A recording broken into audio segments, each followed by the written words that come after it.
In this video, I will show you how to fix the CS2 brightness. So let's jump straight into it. So in order to do this, the first thing you're going to want to do is of course open up Counter-Strike 2 on your device.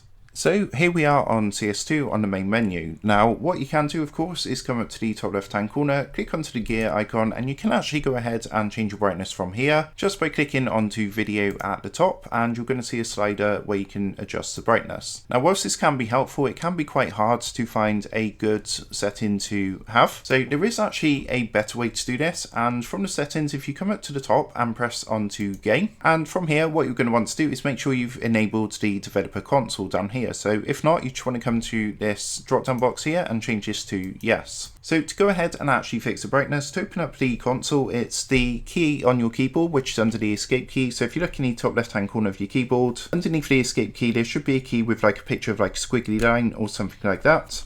If you press this key, it's going to open up the console like this. Now from here, if you go ahead and enter the following command, which is r_full_screen_gamma,